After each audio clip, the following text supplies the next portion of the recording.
কত রকমের পিস দুনিয়ায় আমরা দেখতে পাই তার কোনো ঠিক ঠিকানা নেই। আর রাজমিস্ত্রি কনস্ট্রাকশন লাইনের কথা বললে তো সেই সংখ্যাটা আরও বেড়ে যায়।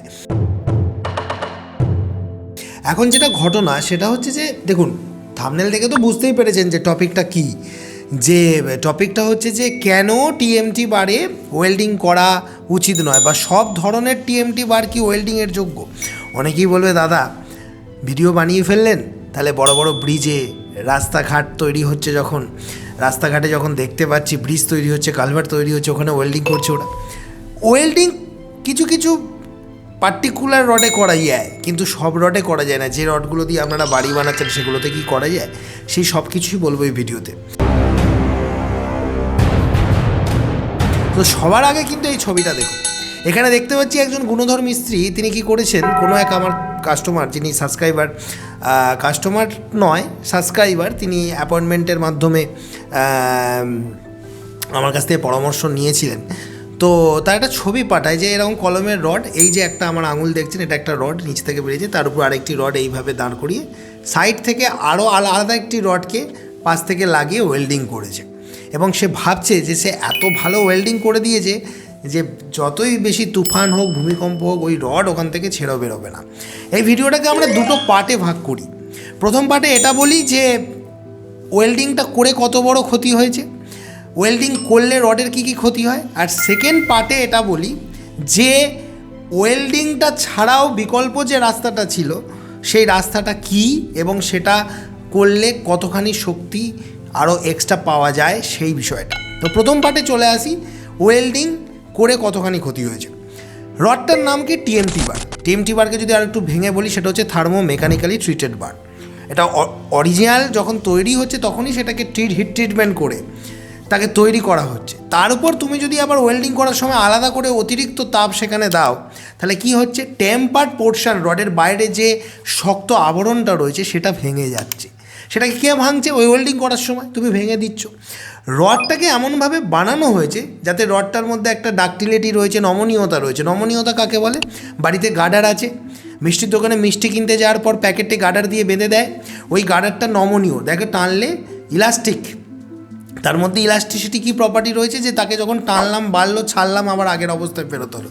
সেই ইলাস্টিসিটি প্রপার্টি কিন্তু আমাদের রডের মধ্যেও রয়েছে। এবার যেটা একটা জিনিস ভালো করে বোঝো, তুমি যখন তাকে তাপ দিলে সবার প্রথমে তার ডাক্টিলিটি অর্থাৎ নমনীয়তাটা নষ্ট হয়, তার বাইরের যে শক্ত লেয়ারটা আছে সেটা নষ্ট হয়ে যায়। আর সবথেকে বড় ব্যাপার, একটা জিনিসকে ওয়েল্ডিং করা মানে কি, হঠাৎ করে গরম হচ্ছে, হঠাৎ করে ঠান্ডা হচ্ছে, তাড়াতাড়ি, মানে একটা ঠান্ডার জায়গা গরম হলো তুরান্ত, মানে একদম স্পিডে গরম হলো, তারপরেই আবার স্পিডে ঠান্ডা করা হলো। এই যে হঠাৎ করে গরম করে ঠান্ডা হয়ে যাওয়াতে এতে কি হয়, ওটা কিন্তু পুরো ভঙ্গুর হয়ে যায়, ব্রিটেল যেটাকে বলে। যার ফলে সবার প্রথমে যদি ফেলিওর হয় ওই জায়গাটা আগে ফেল হবে। আমি যদি ধরে নিই যে ওয়েল্ডিংটা শক্তিশালী, কিন্তু লোহাটা ওই জায়গায় আগে ভেঙে বেরিয়ে যাবে, কারণ ওয়েল্ডিং করার সময় হিটেতে লোহার ওই জায়গাটা ভঙ্গুর হয়ে গেছে। তাহলে ওয়েল্ডিং করার ফলে কতটা ক্ষতি হলো বোঝাতে পারছি। তাহলে কী করে বুঝবো দাদা আমার এই রডটা ওয়েল্ডিংয়ের যোগ্য নয়? তুমি যদি দেখো যে FE 500 রয়েছে, 500D নয়, অনলি 500 লেখা আছে। ডি কথাটা লেখাই নেই, মানে সেটা কোম্পানি নিজেই নমনীয়তা তার সার্টিফিকেট দিচ্ছে না, সেই জায়গায় তুমি আবার ওয়েল্ডিং করছো, তার মানে সেটা সম্পূর্ণরূপে মানে বিপদ, মানে গোদের উপর বিষ পোড়া যাকে বলে। সেই ছোটোবেলায় এই ধরনের কথা আমরা শুনতাম না। আচ্ছা বন্ধুরা, আপনারা যারা এই ভিডিওটা এখনও দেখেননি, এটাকে খুঁজছিলেন, তারা কিন্তু এই ভিডিওটা শেষ করার পর আই বাটনে যে লিঙ্কটা দিয়ে দিলাম ওখানে গিয়ে এই ভিডিওটা দেখে নিতে পারেন। তো মেন ব্যাপার হচ্ছে, একটা জিনিস সবসময় ভালো করে বোঝো, না জেনে তোমরা কেন করতে যাও। গ্রিলের দোকানে দেখছো যে কন্টিনিউ ঝালাই হচ্ছে, তার মানে তুমি ভাবছো যে তোমার ওই লোহাটাকেও ঝেলে দিলে ঝেলে দেওয়া যাবে, ওয়েল্ডিং করে দেওয়া যাবে। এতটা সহজ ব্যাপারটা নয়। তাহলে এখান থেকে আমরা কী শিখলাম, যে থার্মো মেকানিক্যালি ট্রিটেড সব ধরনের বার কিন্তু ওয়েল্ডিংয়ের যোগ্য নয়। রাস্তাঘাটে ব্রিজ কালভার্ট হওয়ার সময় যেগুলোতে আমরা ওয়েল্ডিং করতে দেখছি সেই বারগুলো ওয়েল্ডিং করার যোগ্য, কিন্তু তুমি তোমার বাড়িতে যে রডগুলো ইউজ করছো সেই সব টিএমটি বার ওয়েল্ডিংয়ের যোগ্য নয়। ওয়েল্ডিং করার ফলে রডের নমনীয়তা নষ্ট হয়, যে জায়গাটা ওয়েল্ডিং করা হচ্ছে সেই জায়গাটা ভঙ্গুর হয়ে যায়, রডের উপরে লেয়ার নষ্ট হয়ে যাচ্ছে, এই বিষয়গুলো রয়েছে। এবার প্রথম পার্টটাতে আমরা এটা বুঝলাম যে ওয়েল্ডিং করার ফলে কি কি হচ্ছে। এবার দ্বিতীয় পার্টটায় যদি আমরা আসি, আমরা একটি বলি যে এবার টেকনিক্যালি আরেকটি যে টেকনিক্যাল যে ভুলটা এখানে লক্ষ্য করলাম সেটা দেখব, রডটার উপরে এইভাবে আরেকটি রড লাগানো আছে। যখন প্রচুর রডে কি ফোর্স আছে, কম্প্রেসিভ ফোর্স আছে না, অর্থাৎ রডটার উপর কম্প্রেসিভ ফোর্স কাকে বলে, যেটা কংক্রিট যেটা ফিল করে, কংক্রিটের মধ্যে যেটা আছে সেটা কি উপর থেকে চাপ পড়ে, ওটাকে বলে কম্প্রেসিভ ফোর্স।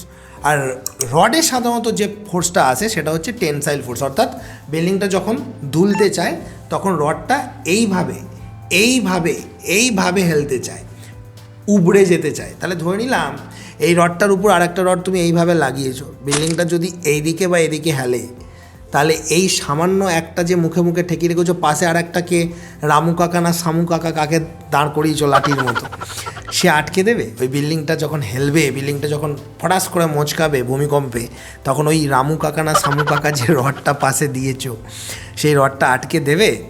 রডের তো টেনসাইলের স্ট্রেংথ তুমি নষ্ট করে দিয়েছো ওয়েল্ডিং করে, ইয়েল স্ট্রেংথ খারাপ করে দিয়েছো, তারপর সেই রডটা তোমার মুখোমুখি আছে।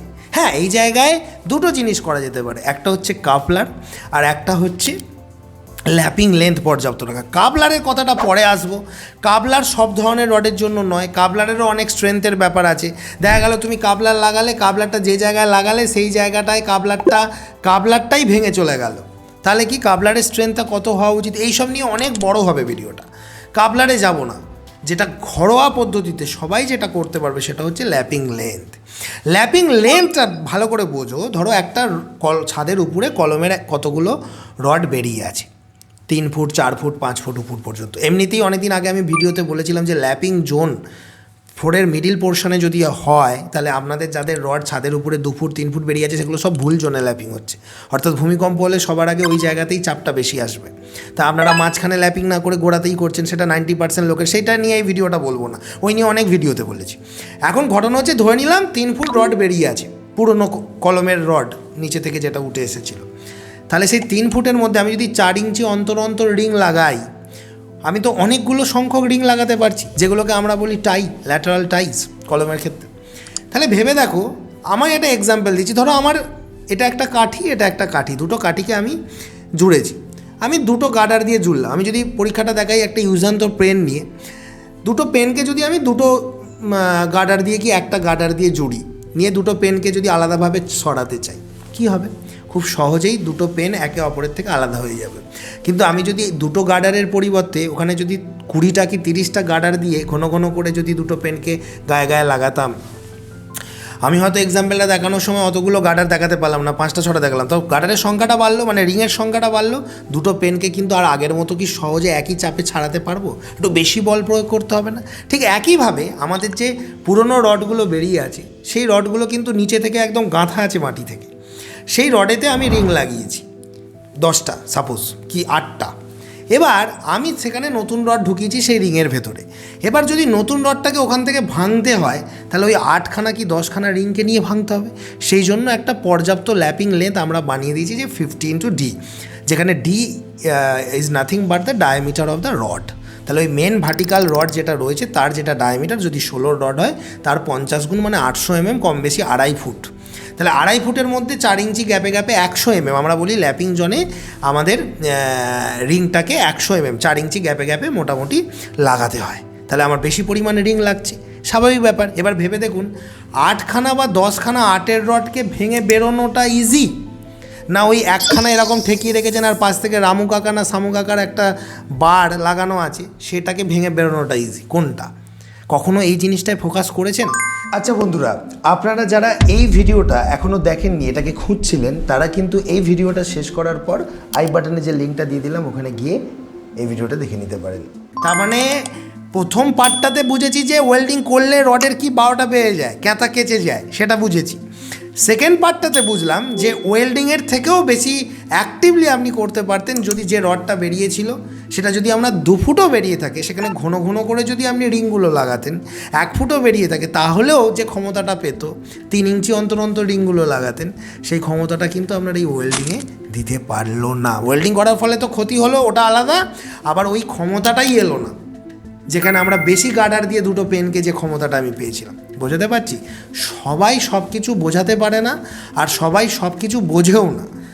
বাংলা ভাষায় পৃথিবীর কোনো জায়গায় বাংলা ভাষায় ইঞ্জিনিয়ারিং নেই। বাংলা ভাষায় ইঞ্জিনিয়ারিংটাকে যখন তুলে ধরছি, তোমরা লাকি। তাই তোমরা যদি এটাকে কাজে লাগাতে না পারো, যাদের সাথে এই ঘটনাগুলো ঘটছে তাদের ভবিষ্যৎ অন্ধকার, পরিষ্কার বলে দিলাম।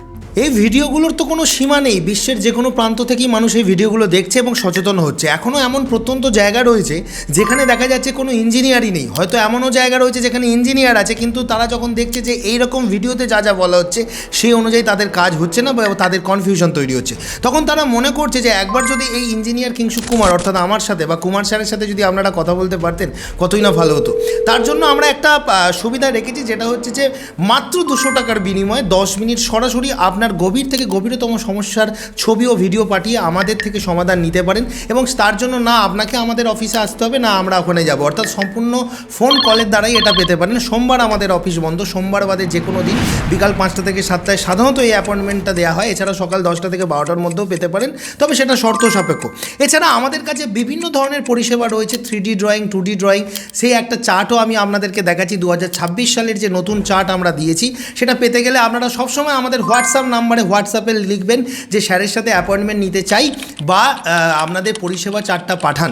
তো এগুলো লিখলেই কিন্তু আপনারা আমাদের সমস্ত পরিষেবাগুলো জানতে পারবেন। তবে একটা কথা বলি, এটা শুধুমাত্র গল্প করার জন্য করা নয়, এটা করা রয়েছে যাদের একদম বিপদে পড়েছেন তারাই কেবলমাত্র যোগাযোগ করবেন। অর্থাৎ যাদের মনে হচ্ছে সামর্থ্য নেই, এইটুকু টাকা দিয়েও কথা বলতে পারবো না, তারা করবেন না। কারণ অনেকেই জানেন যে 2000-3000 টাকা লাগে একটা ইঞ্জিনিয়ারকে সাইটে আনতে। সেক্ষেত্রে এই অল্প টাকার বিনিময়ে যদি আমি একজন যার ভিডিও দেখছি তার কাছ থেকে পরামর্শ পেয়ে যেতে পারি, তাহলে তার থেকে আর ভালো কিছু হয় না। তাহলে তারাই যোগাযোগ করবে। ভিডিওগুলো কেমন লাগছে বলুন, মানে যে সমস্ত ইঞ্জিনিয়ারদের সিক্রেটগুলো থাকে সেগুলো সব কিন্তু আমি তুলে দিচ্ছি ভিডিওর মধ্য দিয়ে, এবং সম্পূর্ণ বিনামূল্যে এগুলো আপনারা জানতে পারছেন ভিডিওর মধ্যে। তাই ভিডিওগুলো যদি সত্যিকারে ভালো লেগে থাকে, একবার সাবস্ক্রাইব করে দেখুন, এরকমই গেম চেঞ্জিং ভিডিও প্রতিনিয়ত পেতে থাকবে। দেখা হবে পরবর্তী ভিডিওতে। মাঝের এই সাবস্ক্রাইব বাটনটি ক্লিক করলে এরকমই ভিডিও পেতে থাকবেন। আর এই যদি দুটো ভিডিও এখনও যদি দেখা না হয়ে থাকে, গিয়ে একবার দেখুন কী লেভেলের ভিডিও আছে এগুলো।